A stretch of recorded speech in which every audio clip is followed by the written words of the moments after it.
Hello friends and students, अस्सलामु अलैकुम। निज़ाम academy channel पे आप लोगों का वेलकम है, खैर मकदम है। पर्सपेक्टिव इन एजुकेशन में आज हम लोग आपके 7-8 टॉपिक को एक ही क्लास में कवर करेंगे। जैसा कि आपको स्क्रीन पे दिख रहा है, एनसीईआरटी क्या है, इसका फंक्शन क्या है, इसके ऑब्जेक्टिव क्या हैं, इसी के साथ एससीईआरटी क्या है, DIETS यानी डाइट्स क्या है, NCTE क्या है, IASE क्या है, RCI क्या है, CTE क्या है। सारी चीज़ों के बारे में आज के क्लास में हम लोग डिटेल से पढ़ेंगे। चलिए आगे चलते हैं। और ये आपके सिलेबस का हिस्सा भी है, ठीक है, क्योंकि आप अपना अभी हम सिलेबस में आपको दिखाते हैं। देखिए ये पिछली, देखिए ये है, ये टॉपिक आपका बचा हुआ था NCERT, NCTE, RCI, SCERT, IASE, CTE, diet, ठीक है। सबके बारे में चलिए हम लोग डिटेल से देखते हैं। जो लोग नए हैं चैनल को ज़रूर सब्सक्राइब कर लें ताकि वीडियो अपलोड हो उसका नोटिफिकेशन मिल सके। इसी के साथ निज़ाम एकेडमी 22 करके टेलीग्राम चैनल है, वहाँ से भी आपको लिंक मिलती रहेगी। आप नीचे डिस्क्रिप्शन बॉक्स में उसकी लिंक है, क्लिक करके उसका हिस्सा बन जाएं। इसी के साथ आखिर में फीडबैक ज़रूर दीजिएगा कि आपको समझ में आया कि नहीं, ठीक है। और आगे अगर आप उर्दू सब्जेक्ट यानी उर्दू मेथडोलॉजी, उसके साथ उर्दू जो सब्जेक्ट है उर्दू ग्रामर, उसकी वीडियो TS टेट में सारी आपकी मेथडोलॉजी की और उसकी वीडियो मौजूद है, वहाँ से उसको आप देख लीजिए। और इसी के साथ आपका इंग्लिश की भी सारी क्लासें उसमें हैं, उसकी मेथडोलॉजी की क्लासें नहीं हैं, उसकी क्लास में ले रहा हूँ, ठीक है। चलिए आगे चलते हैं। तो सबसे पहले हम देखेंगे NCERT। सबसे पहला क्वेश्चन ये आ सकता है कि इसके फुल फॉर्म क्या हैं, ठीक है। 4 ऑप्शन होंगे, उसमें से आपको चुनना होगा। देखिए, N से है national council of educational research and training, यानी N से नेशनल, C से काउंसिल और E से एजुकेशनल, R से रिसर्च, T से ट्रेनिंग, ठीक है। दूसरा सवाल ये आता है कि इसको किसने सेटअप किया था, यानी इसका फाउंडेशन किसने किया था, ऑर्गेनाइज किसने इसको किया था। तो ये setup by government of India, यानी हिंदुस्तान की जो सरकार है उसने इसको बनाया है, ठीक है। और एक ये है कि ये ऑटोनोमस बॉडी है। ऑटोनोमस बॉडी उसको कहते हैं जो खुद मुख्तार होती है, यानी अपना फैसला खुद ही ले सकती है, किसी की मुहताज नहीं होती, ठीक है। तो ये जो है ऑटोनोमस बॉडी है। एक सवाल ये आता है कि इसका गठन यानी इसको सेटअप कब किया गया था, ठीक है। तो इसको बनाया गया था 1 सितंबर 1961 में, 1 सितंबर 1961 में। और इसका हेडक्वार्टर कहाँ है, इसका हेडक्वार्टर दिल्ली में है, ठीक है। चलिए, जो चीज़ पॉइंट की मुझे लग रही है वही मैं डिस्कस कर रहा हूँ, पूरी कहानी पढ़ने की ज़रूरत नहीं है। और इसका फंक्शन क्या है, मतलब काम क्या करती है, ये एकेडमिक एडवाइज़र है। एकेडमिक यानी आपके तालीम से मुतालिक, एडवाइज़र यानी मुशीरकार यानी सलाह देने वाला। ये क्या है, ये जो बॉडी है ये पूरे हिंदुस्तान में लोगों को सलाह देती। आपको पता है इससे पहले जो आपका NCF यानी नेशनल करिकुलम फ्रेमवर्क जो आपका आया है, उसको किसने लॉन्च किया था, इसी ने, NCERT ने। और इसी के साथ जो है एकेडमिक एडवाइज़र यानी तालीम से मुताल्लिक कोई भी सलाह कौन जारी करेगी, NCERT, ठीक है। अब इसको पैसा कौन देता है, इसको पैसा देगा MHRD। अब MHRD का नाम बदल करके एजुकेशन मिनिस्टर कर दिया गया, ठीक है, एजुकेशन मिनिस्ट्री, ठीक है, EM। पहले ministry of human resource development करके था, अब इसको एजुकेशन मिनिस्ट्री, यही इसको फंड देती है यानी पैसा देती है, ठीक है। और इसके प्रेसिडेंट यानी इसके सदर कौन होते हैं, जो एजुकेशन मिनिस्टर। आजकल आपके एजुकेशन मिनिस्टर कौन है, धर्मेंद्र प्रधान, ठीक है, तो वही इसके प्रेसिडेंट भी हैं, किससे, एनसीईआरटी के।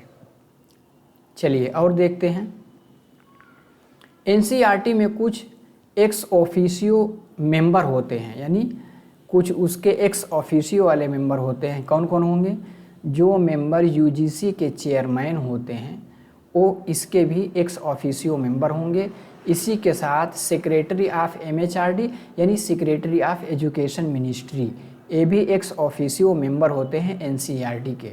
उसके अलावा पूरे हिंदुस्तान से 4 वाइस चांसलर यानी यूनिवर्सिटियों के जो वाइस चांसलर यानी शेख जामिया हैं उनको चुना जाता है उनकी काबिलियत के बुनियाद पे।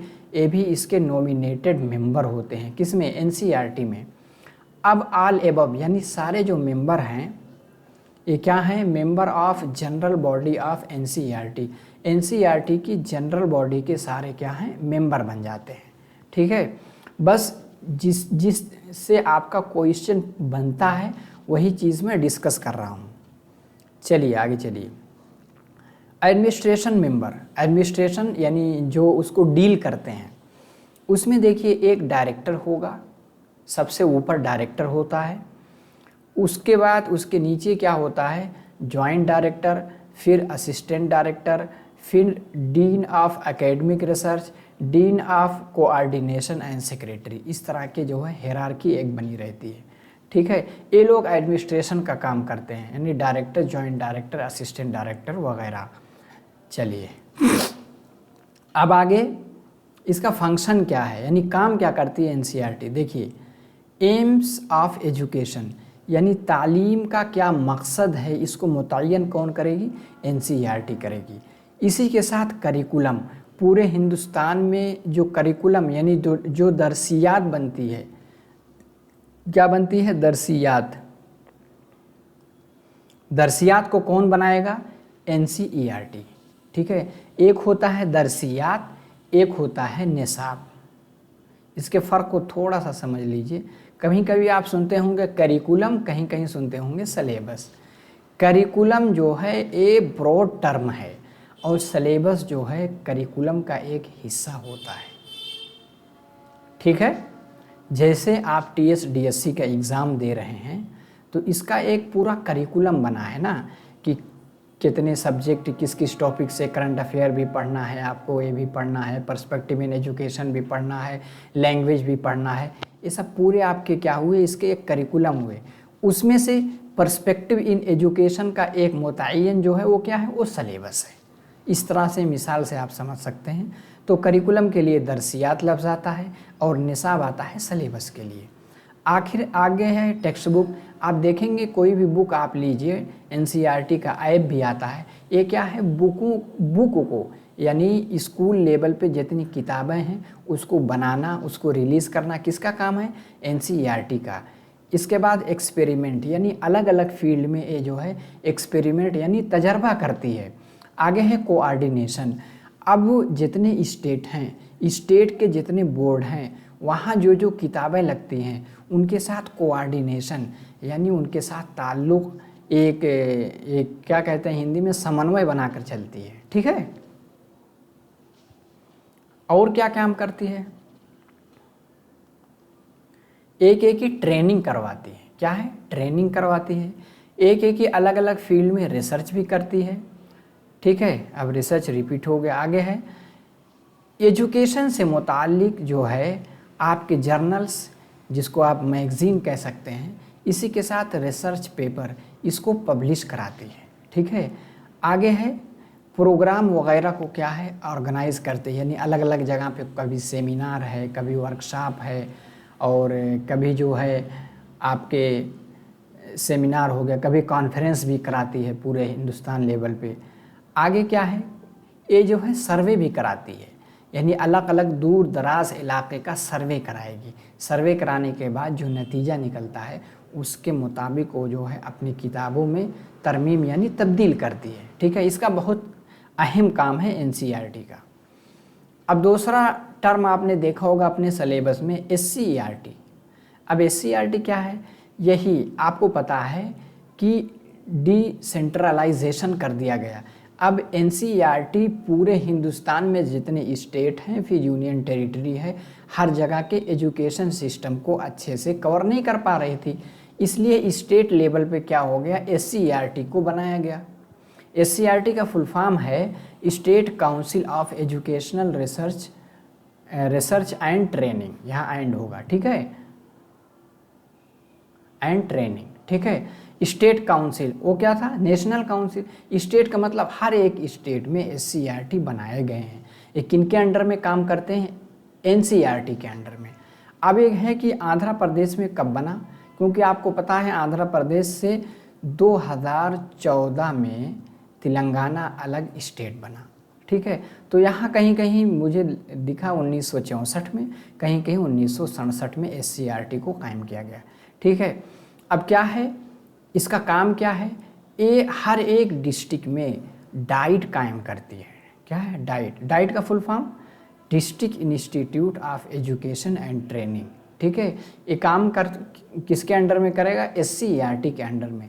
अब डाइट का काम क्या होता है, इसका काम क्या है, डाइट के थ्रू प्री सर्विस ट्रेनिंग, यानी आप देखेंगे ये जो डीएलएड वगैरह है बहुत सारे स्टेट में कहाँ से होता है, डाइट के ज़रिए भी। इसी के साथ जो बहुत से लोगों को नौकरी मिल जाती है लेकिन वो ट्रेंड नहीं होते, फिर 2 साल की उनकी ट्रेनिंग यानी इन सर्विस में रहते हुए ट्रेनिंग कराई जाती है। वो कहाँ, डाइट पे जा कर के वो ट्रेनिंग लेते हैं, ठीक है। उसकी निगरानी कौन करेगा, एससीईआरटी करती है, ठीक है। अब एक है आपने डाइट का फुल फॉर्म आपने देख ही लिया था, देखिए district institute of education and training. इसको कब कायम किया गया था, एक सवाल ये भी पूछा जा सकता है कि ये जो नेशनल पॉलिसी ऑन एजुकेशन यानी NPE 1986 जो राजीव गांधी के टाइम पे ये जो एक जो है यानी एजुकेशन पॉलिसी आई थी 1986, उसके बाद 1992 में प्रोग्राम ऑफ एक्शन आया था। उन्होंने इस चीज़ की सिफारिश की थी कि हर एक डिस्ट्रिक्ट में एक डाइट होना चाहिए, यानी डिस्ट्रिक्ट इंस्टीट्यूट ऑफ यानी एजुकेशन एंड ट्रेनिंग, जो क्या है इन सर्विस और प्री सर्विस जो टीचर हैं उनकी वहाँ ट्रेनिंग कराई जाएगी। बस इसमें और बहुत ज़्यादा चीज़ें नहीं पूछी जा सकती। और एक चीज़, इसका फंक्शन क्या है, जैसे एक स्कीम चली थी UEE, इसका फुल फॉर्म भी पूछा जा सकता है कि यूनिवर्सलाइजेशन ऑफ एलिमेंट्री एजुकेशन, यानी एलिमेंट्री एजुकेशन को यूनिवर्सलाइजेशन कर दिया जाए, यानी 100% बच्चा कम से कम प्राइमरी स्कूल में दाखिल हो और एजुकेशन लेकर के निकले, ठीक है। ये बहुत ज़्यादा इफ़ेक्टिव नहीं हुआ, इसलिए RTE एक्ट 2009 आया, ठीक है। RTE एक्ट 2009 इसलिए आया था कि इसको फंडामेंटल राइट बनाया गया प्राइमरी एजुकेशन को, क्योंकि वो मकसद पूरा नहीं हो रहा था। आगे दूसरा काम क्या था, ECCE, इसका फुल फॉर्म भी याद रखिएगा, यानी early child care and education.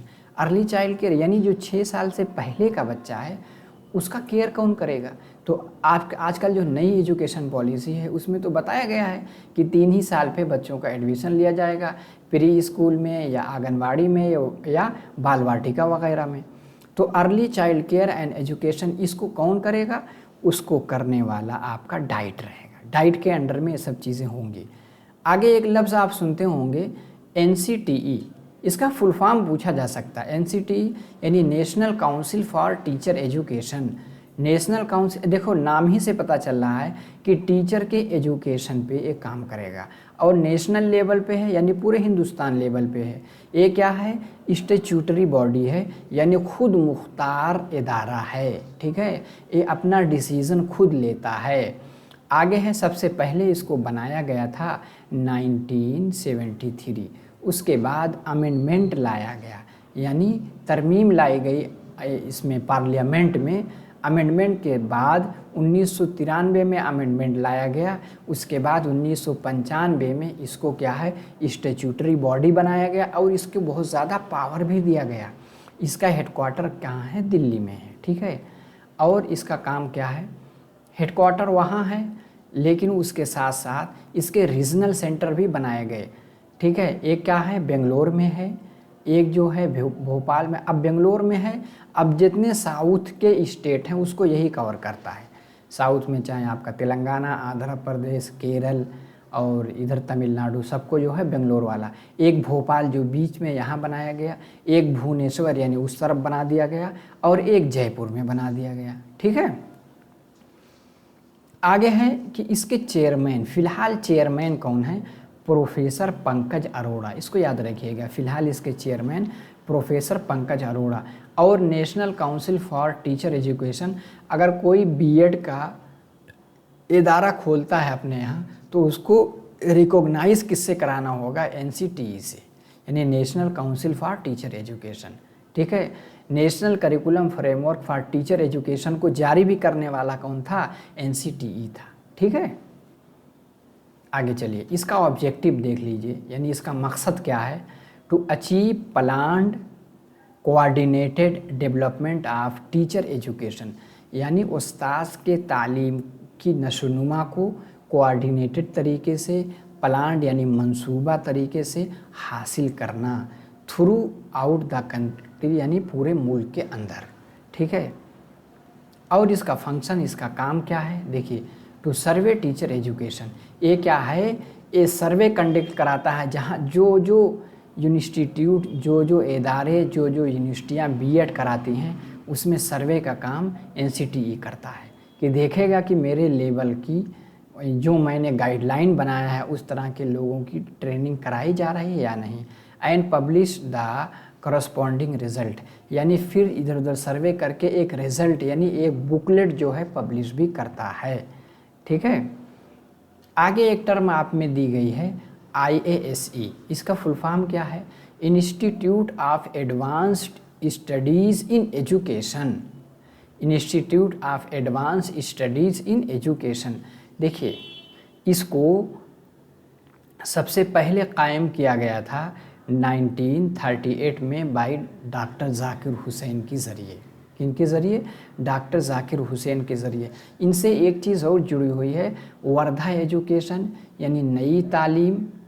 यानी गांधी जी डॉक्टर जाकिर हुसैन के साथ मिल करके वो एक तालीम की पॉलिसी ला रहे थे। उसके बाद फिर जो है सेकंड वर्ल्ड वार आ गया और पूरी दुनिया जो है बिखर गई, फिर हिंदुस्तान आज़ाद हो गया, फिर नई पॉलिसी बनी। ठीक है, तो उस टाइम जो बनी थी गांधी जी के नेतृत्व में, यानी गांधी जी उसके जो है अगुआ थे, उसमें डॉक्टर जाकिर हुसैन को उसका चेयरपर्सन बनाया गया था। इसका मकसद क्या था? To prepare teachers for basic education, यानी बुनियादी तालीम के लिए टीचरों को तैयार करना। इसको लॉन्च किया गया था कब? 1937 में महात्मा गांधी के ज़रिए, और 38 में इसको कायम किया गया था। कहाँ? आपने एक यूनिवर्सिटी का नाम सुन रखा होगा, जामिया मिल्लिया इस्लामिया। ठीक है, जामिया मिल्लिया इस्लामिया ही में 1938 में डॉक्टर जाकिर हुसैन ने उसको कायम किया था। ठीक है, डॉक्टर जाकिर हुसैन उसके वाइस चांसलर भी रह चुके हैं। इन्होंने किस पर? क्राफ्ट एजुकेशन पे बहुत ज़्यादा जोर दिया था। इनका कहना ये था कि बच्चा कम से कम मिडिल क्लास तक, यानी क्लास 8 तक पहुंच करके कोई हुनर ले करके आए, यानी कुछ क्राफ्ट सीख ले। उसमें लेडीज़ हैं तो उसमें कताई बुनाई सीख लें, नीडल सीख लें, वुड वर्क सीख लें, गार्डनिंग सीख लें। इस तरह से बहुत सारे उसमें सब्जेक्ट इन्होंने दाखिल किया था। ठीक है, तो IASE का फुल फॉर्म आपको समझ में आ गया। अब IASE को थोड़ा सा और मॉडर्नाइज़ किया गया।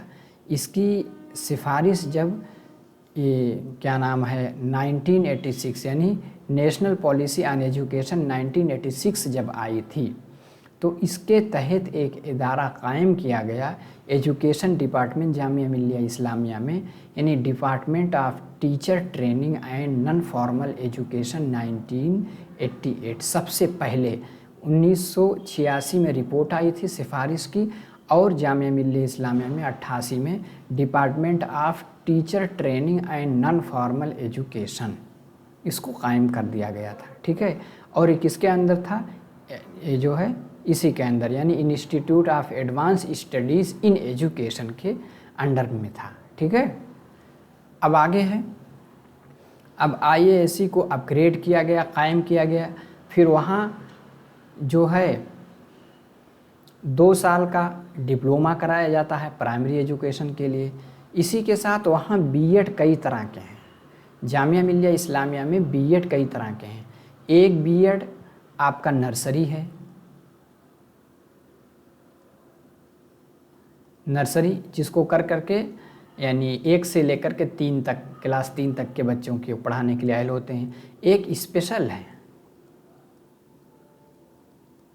स्पेशल का मतलब जिनको कुछ ना कुछ उज़्र है, यानी सुनने में, बोलने में, देखने में, यानी जो डिफरेंटली एबल पर्सन हैं उनके लिए भी बीएड कौन कराता है? जामिया मिल्लिया इस्लामिया। ठीक है, सबसे पहले वही खोला गया। इसी के साथ एक जनरल बीएड है। ठीक है, 3 तरह का बीएड वो कराता है। ठीक है, जनरल बीएड।